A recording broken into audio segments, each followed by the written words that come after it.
ज़बूर 9 की तलावत। अदल और इंसाफ के लिए खुदा की शुक्रगुजारी। मैं अपने पूरे दिल से खुदावन की शुक्रगुजारी करूँगा। मैं तेरे सब अजीब कामों का बयान करूँगा। मैं तुझी में खुशी मनाऊँगा और मस्तूर होऊंगा। ऐ हक ताला, मैं तेरी सताइश करूँगा।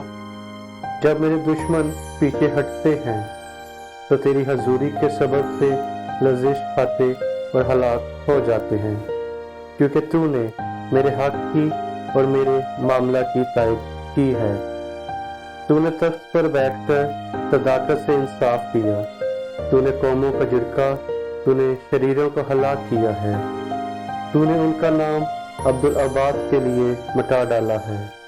दुश्मन तमाम हुए, वो हमेशा के लिए बर्बाद हो गए, और जिन शहरों को तूने ढा दिया उनकी यादगार तक मिट गई। लेकिन खुदावंद अब तक तख्त नशीन है। उसने इंसाफ के लिए अपना तख्त तैयार किया है, और वही सदाकत से जहान की अदालत करेगा। वो रास्ती से कौमों का इंसाफ करेगा। खुदावंद मजलूमों के लिए ऊंचा बुर्ज होगा, मुसीबत के अयाम में ऊंचा बुर्ज।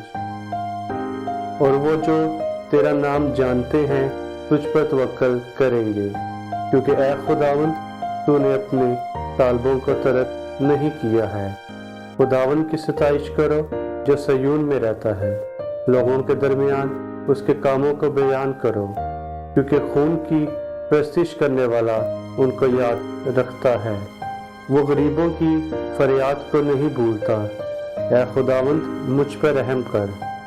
तू जो मौत के फाटकों से मुझे उठाता है, मेरे उस दुख को देख जो मेरे नफरत करने वालों की तरफ से है, ताकि मैं तेरी कामिल सताइश का इजहार करूं।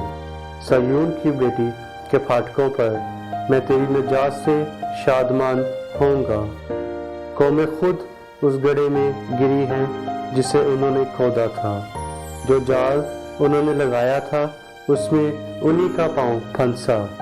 खुदावन की शरीयत फैल गई, उसने इंसाफ किया है।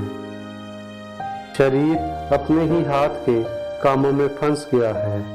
शरीर पाताल में जाएंगे, यानी वो सब कौमें जो खुदा को भूल जाती हैं, क्योंकि मस्कीन सदा भूले बसरे ना रहेंगे। नाकरीबों की उम्मीद हमेशा के लिए टूटेगी। उठ ऐ खुदावंद, इंसान गालिब ना होने पाए।